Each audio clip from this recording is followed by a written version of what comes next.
Hola, ¿cómo están? El objetivo de esta sesión es poder platicar respecto a los modelos de simulación y pronóstico, los cuales nosotros podemos encontrar dentro de la investigación de operaciones.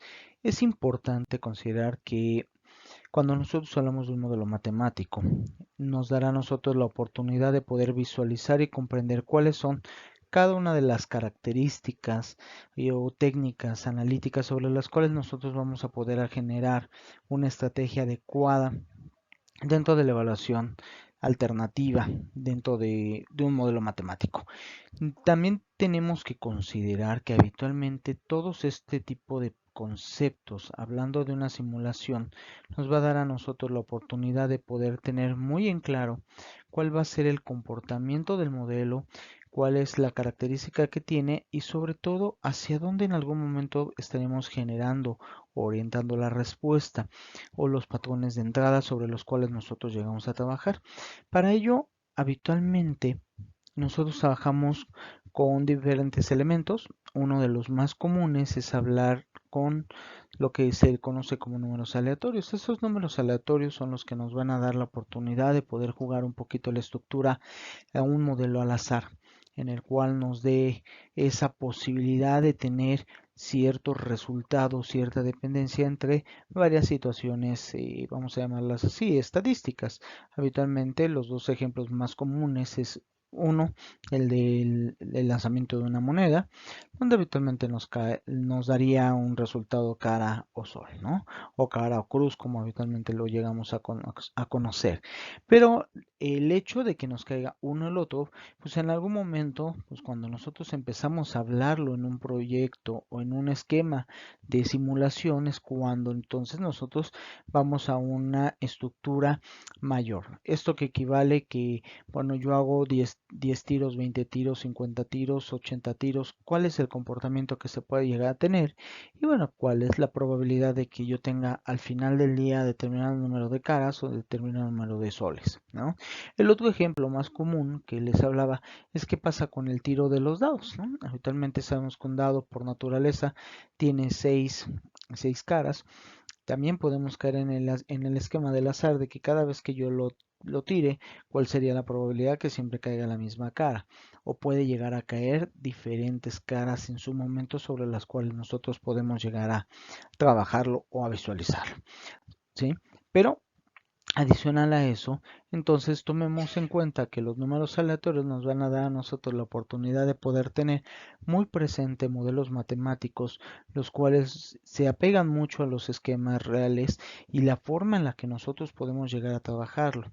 ¿Sí? Habitualmente esto nos daría la oportunidad de poder tener o poder relacionarlo mucho con los llamados datos estadísticos o datos eh, inferenciales que nosotros podamos llegar a tener, ¿sí? Ahora, algo que nos da mucho el hablar de un número aleatorio, pues nos da la oportunidad de poder contar con todas aquellas necesidades de los modelos de simulación sobre el cual nosotros podemos llegar a trabajar. Y por ello, como yo les decía, habitualmente nos da mucho en la parte del modelo del juego de azar. ¿Cuáles son las características sobre las cuales nosotros podemos llegarlo a generar o a tener un tipo de resultado? Ahora, habitualmente muchos de esos modelos en algún momento nos puede dar la oportunidad de poder trabajar con diferentes tipos de proyectos. Habitualmente muy orientado tenemos lo que son los tipos de pronósticos, donde nosotros podemos hablar de tres tipos de estructuras de los más comunes. Los métodos estadísticos y matemáticos, que habitualmente hablaríamos de un mínimo cuadrado y hablaríamos de un esquema logarítmico, o también llamado suavización exponencial, que en unos momentos hablaremos de estos dos. Por el otro lado tenemos métodos de criterios personales, donde en algún momento pues los más comunes son el de personal de ventas y comercialización, el de departamentos de comercialización. En sí, el tercero pues sería la mejora a pura determinación personal. Y el tercero, todo lo que son métodos aritméticos, donde de alguna forma podemos hablar de un promedio móvil, hablamos de un incremento absoluto o un porcentual. De todos estos que tengo aquí, yo estaría hablando de 6 condicionantes: mínimos cuadrados, logarítmicos, incremental porcentual, absoluto y comercialización. Y el de personal de ventas, que son los métodos sobre los cuales estaré yo trabajando en este momento. ¿Hacia dónde van cada uno de esos modelos o cada uno de esos preceptos? Si nosotros empezamos a hablar de un pronóstico de suavizamiento exponencial, o también muchas veces hablamos de un modelo un poco logarítmico, sabemos que es una forma de pronosticar bajo la demanda de un producto en una condicionante con su periodo anterior. Habitualmente, para que nosotros podamos generar este tipo de proyecto de pronóstico de suavizamiento, pues nosotros vamos a poder visualizar que tenemos literalmente una fórmula donde dice, bueno, cuál es el nuevo pronóstico que yo estoy esperando, en el cual pues yo voy a poderlo obtener multiplicando la constante de suavización por la demanda real del periodo anterior. Aquí considerando que la constante de suavización es cuánto yo voy a esperar que vaya a tener un crecimiento, cuál es el porcentaje que tengo de crecimiento en su momento, más la multiplicación de la constante de suavización menos 1 multiplicado por el pronóstico del periodo anterior. Esto es lo que me va a dar a mí la oportunidad de que yo pueda tener un nuevo pronóstico. En algún momento podamos nosotros llegarlo a tener. Si nosotros podemos observar en este momento, tenemos un ejemplo donde en la parte de arriba digo cuál es la constante de suavización, que es el 7%. Tengo un pronóstico inicial. A lo mejor yo puedo decir que mi pronóstico pues pudiese ser de 184 unidades vendidas, pero bueno, si nosotros adicional a eso vemos cuántos meses tengo de ventas, en este caso bajo el ejemplo tengo los 12 meses con sus ventas correspondientes y bueno, la última columna del pronóstico es la que nosotros estaremos convirtiendo por el ejemplo de pronóstico de suavizamiento, en donde de alguna forma nosotros lo podemos observar.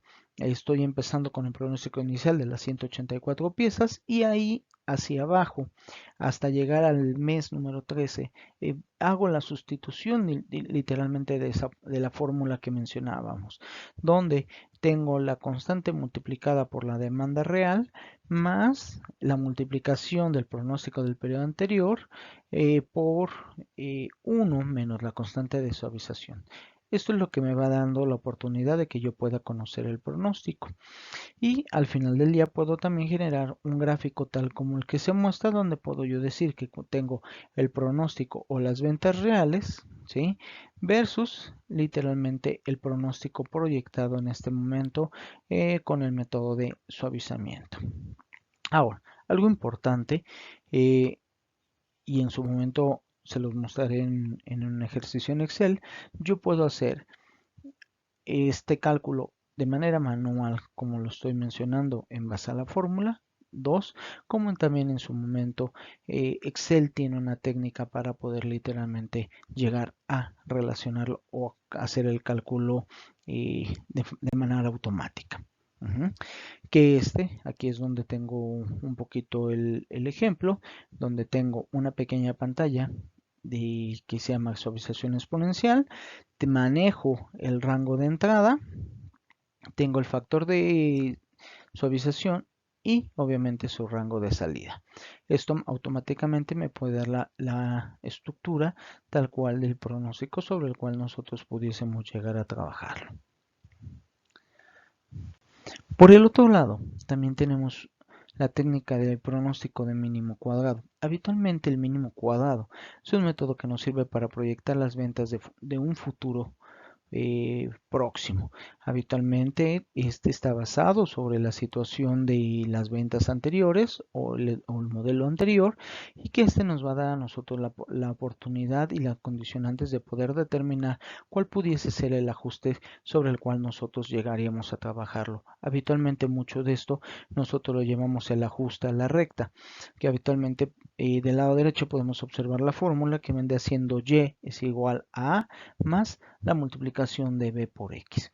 Ahora, ¿cómo en algún momento podemos nosotros considerar ese valor de A, ese valor de B? Y en algún momento también consideramos un valor de crecimiento, que este sería el resultado de C.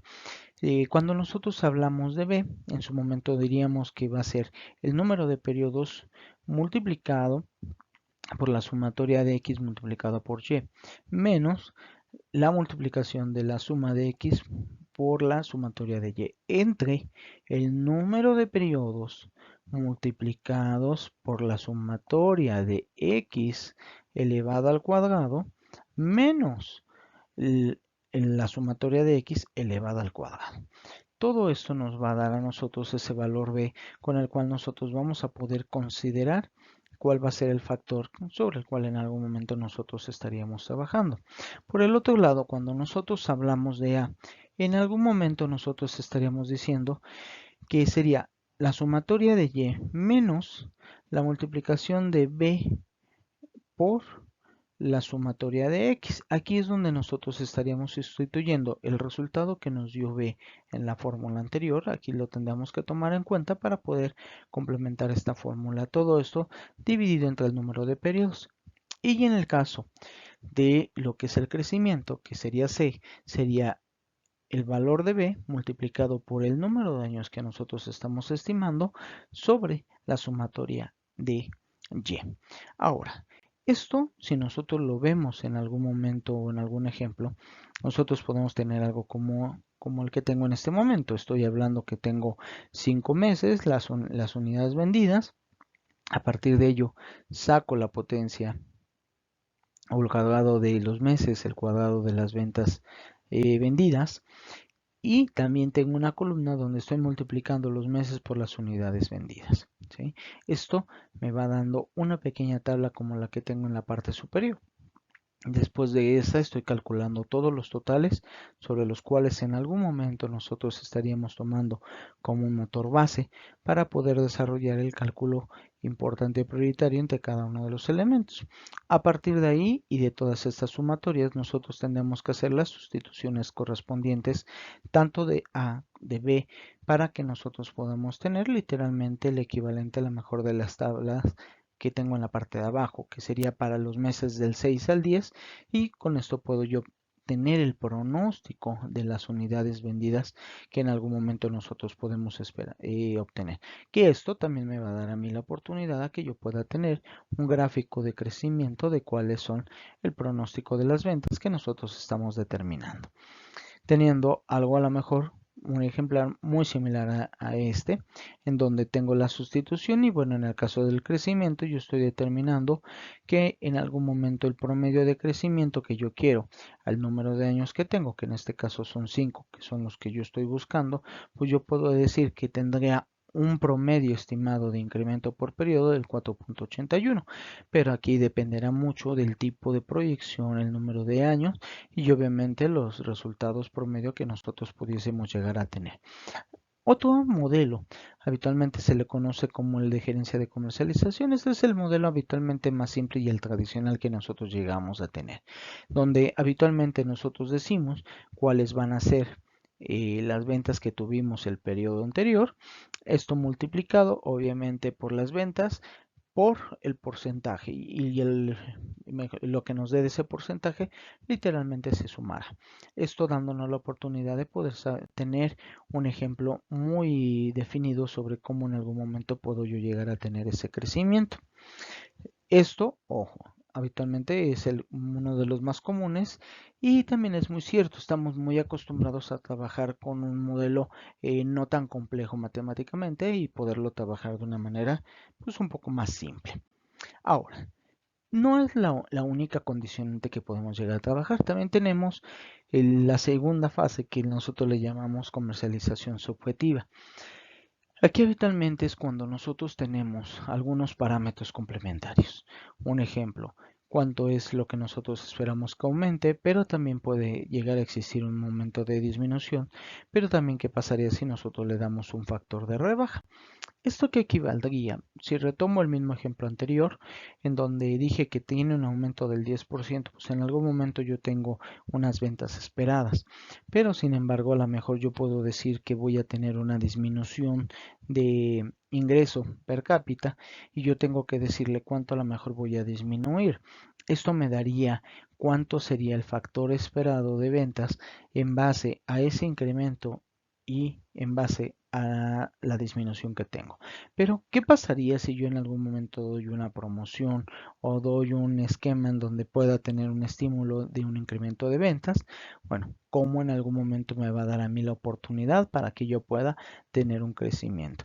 Y ese es el más común que podemos llegar a tener, donde no solamente nos basamos en un número fijo, como el modelo de comercialización simple, sino también en su momento el poder llegar a tener un modelo donde pueda tener ese tipo de movilidad, de incrementos, decrementos y otra vez incrementos y así sucesivamente, dependiendo de las condicionantes o las características. Por otro lado, también tenemos lo que conocemos como el incremento porcentual. Este nos va a dar la oportunidad de trabajar bajo un porcentaje de variación y a su vez ese porcentaje de variación nos dará la oportunidad de poder tener un promedio de variación. Con base a ese promedio de variación, nosotros vamos a poder generar una sustitución para nuestro pronóstico de ventas, donde podemos nosotros hablar de la cantidad de ventas del año anterior más la multiplicación del porcentaje de variación por la cantidad de ventas del año pasado. Esto nos va dando a nosotros la oportunidad de tener un motor muy visible en el cómo de alguna forma nosotros vamos a poderlo llegar a manipular, cuáles son las características y hacia dónde estaríamos totalmente relacionando. Aquí tengo un ejemplo donde tengo los años, la cantidad de ventas, obviamente empiezo a desglosar las fórmulas. Lo primero que hice fue sacar el porcentaje de variación, tanto de la primera columna sería la primera parte de la operación o de la división. En la segunda columna estaría sacando literalmente el segundo elemento, que esto al sumarlo, pues obviamente yo tendré la suma de la variación. A partir de eso, yo la voy a poder tomar en cuenta para el promedio de la variación, donde yo tendría que tener esa suma de variación entre el número de años, que en este caso sería 5 menos 1, y automáticamente yo tendré ese promedio. Después de eso, ahora sí, si yo estoy buscando los años 6, 7, 8, 9 y 10, yo tendría que hacer la sustitución de la fórmula, que en algún momento pues ya platicábamos que era la venta anterior más y obviamente la venta anterior multiplicada por el promedio de variación, y eso automáticamente me daría la cantidad posible de ventas que nosotros pudiésemos llegar a proyectar. Adicional a ello, existe también lo que nosotros conocemos como el incremento absoluto. Es muy similar al modelo anterior, al promediado, solamente que en este caso lo único que vamos a hacer es quedarnos con la primera parte del porcentaje de variación. A partir de esa, ahí es donde nosotros vamos a tener esa suma de variación y después de esa suma, pues tendremos el promedio de variación absoluta. Para obviamente obtener los años subsecuentes sería el promedio de la variación absoluta multiplicado por la cantidad de ventas del ciclo anterior más la cantidad de venta del ciclo anterior, y esto nos daría automáticamente la oportunidad de tener muy visible cada uno de los elementos. Ese es el objetivo principal de cuando nosotros empezamos a hablar de modelos matemáticos muy relacionados a una simulación, muy relacionados a un modelo matemático donde nos permita poder conocer los diferentes tipos de pronósticos sobre los cuales nosotros nos encontramos. Ahora, también eso es importante, el que nosotros podamos tener muy en claro hacia dónde nosotros podemos llegar a tener dependiendo el enfoque. Yo en este caso lo estoy ejemplificando bajo pronósticos de ventas, pero a lo mejor no solamente puedo ir a ventas, a lo mejor puedo irme a un ejemplo de bolsa, un ejemplo de finanzas, etcétera. Entonces esto nos puede dar un modelo totalmente variado dependiendo de las condicionantes o el ejemplo que nosotros en algún momento estaríamos considerando o estimando respectivamente sobre el cual estaríamos trabajando. Y sobre esto es totalmente el enfoque en el cual nosotros de alguna manera pues estaríamos buscando tener muy presente o muy visible todo el enfoque total o los diferentes métodos sobre los cuales podemos nosotros hablar de la parte de proyección, optimización y obviamente sistemas de simulación. Muchísimas gracias y que tengan un buen día.